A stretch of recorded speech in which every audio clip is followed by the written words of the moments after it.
Hello, everybody, and welcome back to another fantastic episode of Blast Off with Rips. I'm your host, Rippity Freaking Nibs. Let's get into it today, guys, but first, smash up that like button right now. Comment your favorite thing on the Bitcoin blockchain today, right now, down below, and hit that subscribe button, the bell button, and all to get updates on when I actually launch videos. Today, we're talking about Bitcoin NFTs, and well, we're going to talk about the SEC as well. But Bitcoin NFT protocol Ordinals surpasses 100,000 inscriptions when it just started last month in January of 2023. They went from 50,000 inscriptions in January to over 100,000 just in 2 weeks. Pieces of data on the Bitcoin blockchain. NFTs on the Bitcoin blockchain. As previously described, inscriptions through the Ordinals protocol allow users to embed data, usually images, directly onto the Bitcoin blockchain, effectively enabling NFTs on Bitcoin's blockchain. Forever embedded into the blockchain. NFTs on Bitcoin. This is really big for Bitcoin because Bitcoin maximalists probably never thought that this could be done unless you know how to write code, you are a developer on the Bitcoin blockchain, and you know, just wishful thinking, I guess, for Bitcoin. Prominent projects on Ordinals include Bitcoin Shrooms, Astral Babes, and Bitcoin Punks. Now, this is not financial advice at all whatsoever, but if you are looking to get into some new NFTs, now would be the time to get into these Ordinal projects because they're brand new. They could explode, and you could just potentially earn some unreasonable amounts of Bitcoin in return if you decide to buy and sell them, because people are probably going to go crazy. These are the first few on the Bitcoin blockchain. So think about how nostalgic they will be in the long term for any of these projects because they're so original to the Bitcoin blockchain. They are the first NFTs on the Bitcoin blockchain. They're within the first 100,000 pieces because data is like infinite at this point. It just is continuously building. So imagine only being 100,000 pieces in an infinite world of data. So ridiculously small. So, and one of these has now sold for 9.5 Bitcoin, which is a ridiculous amount. It's almost $250,000. And this article was posted 2 hours ago, so this number is probably as accurate as it could be. It's probably worth a little bit more at this point because Bitcoin is currently moving up. Let's actually take a look at the price. Let's see if it actually generates my Bitcoin. Yeah. Oh, wow. Yeah. Look at that move. Any hoozles. You can now explore all the various inscriptions on the Inscriptions Explorer. I can leave these links down in the description below. The platform has been rapidly adopted by a wide array of users, from artists to businesses, and it has seen an explosion in usage in recent weeks, likely as a result of growing popularity of NFTs and the promise of NFTs directly built on the Bitcoin platform, inheriting all of the qualities that make Bitcoin the leading layer 1 blockchain. Whew! Fantastic, right? So this article, I will leave the article itself down in the description below so you guys can check this out. Check out all these little bits here and these little tidbits like the Bitcoin Shrooms.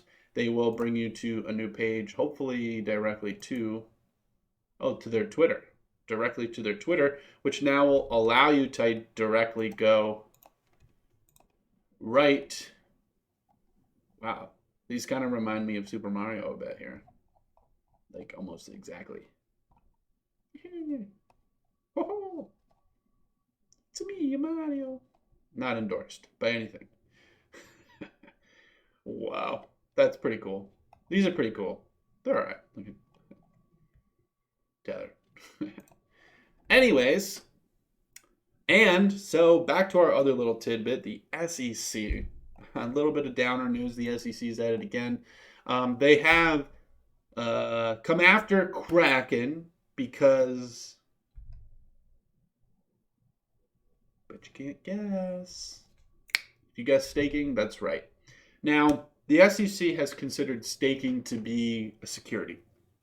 Let's break that down a little bit. So stocks, which are securities, some stocks, public companies offer dividends, which I suppose the SEC considers dividends and staking rewards to be the same as securities, and there are some similarities to that. Now, you are supporting a business directly when you are buying stocks, because that company can now use those funds to fund other things and so on and so forth. That's why it's considered a security.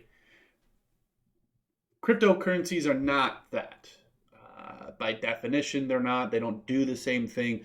But staking has a similar aspect to it. But you're not supporting the company itself by buying. In a way, you kind of are, but you're really not. Because you can use the tokens for things. You can't use stocks for much of anything other than you have now ownership of a company. You do not have ownership of, let's just say, Ethereum. You don't own, Consensus or you don't own part of Vitalik Buterin. You don't own Ethereum, the company, the people behind the company. You don't own that. You own the token itself, and you can use the token in exchange for other things, hence currency. Now, that's not a direct definition by any means. It's my own personal opinion on that. So, staking, you are supporting a network. You are opting in to put your tokens, your crypto, into a validator node to help the blockchain function. So you are being rewarded. So each transaction, if you have so many, let's just say 1,000 of anything, and you earn 1%, you are now earning like 10 per transaction. So you are supporting something. You are not directly giving funds to anybody. So there is a disconnect. There is a difference between dividends and staking. Now, I'm assuming the SEC is using that definition for securities and dividends as a similarity to. Now, they have similarities, but they're not the same. So therefore, they are different. Even just because they have similarities does not mean they're exactly the same, because they have vast differences. So let's just get into this. The settlement between Kraken and the United States Securities and Exchange Commission set off alarm bells in the crypto community this month. Apparently, Kraken, one of the most compliance-minded crypto exchanges in existence, decided to buy its peace rather than fight with the SEC for years over whether it's offering unregistered securities through its staking program.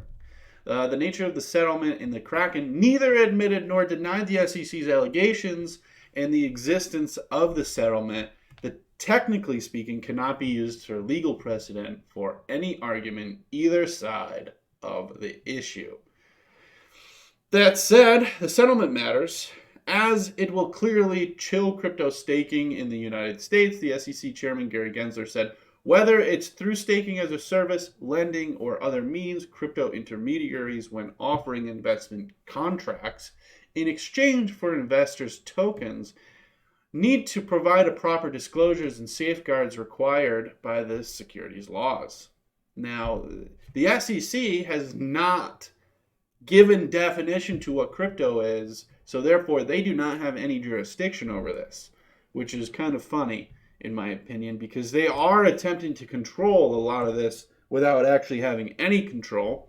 So what I say to that is continue to stake, be aware if that's what you want to do, or don't pull out, and now you're safe. The safest thing would be to pull out, because that's the most conservative aspect here, because now you still have your tokens, and there's no risk owning them other than the risk that they could go to zero. Unless they're, meme tokens and really bad projects or brand new projects that could or could not survive. And those still do exist. Is this even going up further? Wow. Okay. This is crazy. Oh, that's a serious bounce off support there. Ooh, support. Breakout, support, takeoff. Sorry, I just had to bring that up real quick. I did not make any trades. I should have. I thought about it for days. It took too long, but any hoozles. The SEC was successful in pressuring Kraken out of $30 million. However, make the agency's position legally or logically correct.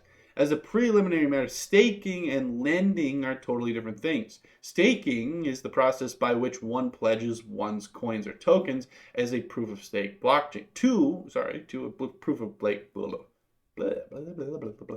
to a proof of stake blockchain, either directly or by delegating one's coins to a third party for the purpose of securing the network and making sure it can continue forward.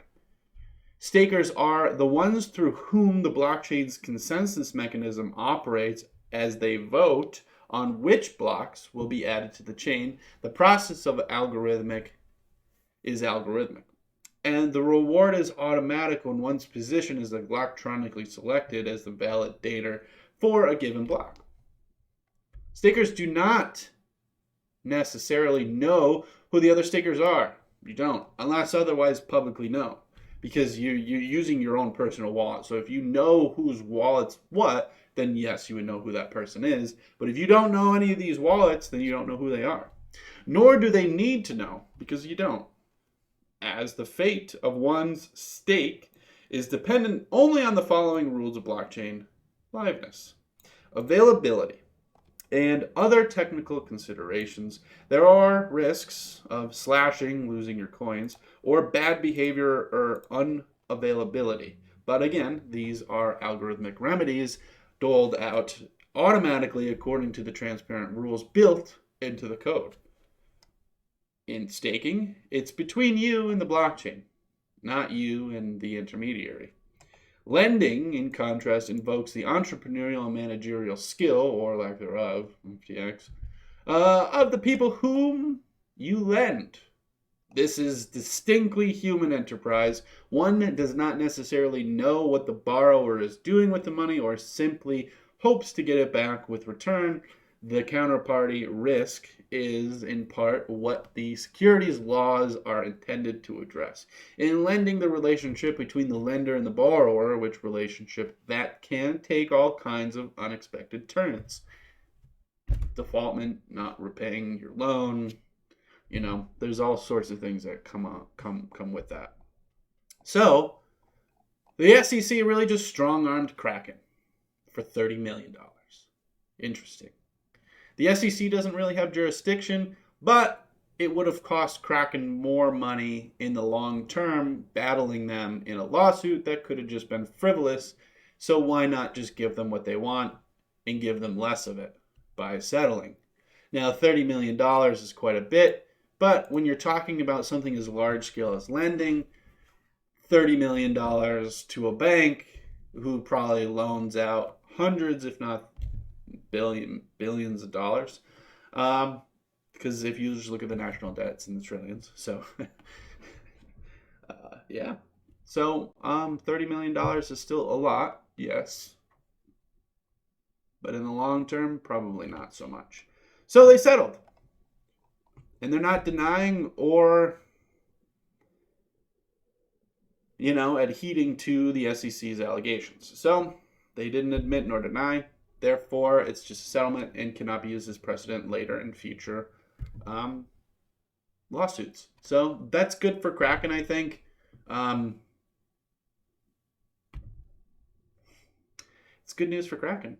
It's good news for. It's not really good news for Kraken because they paid $30 million to the SEC for,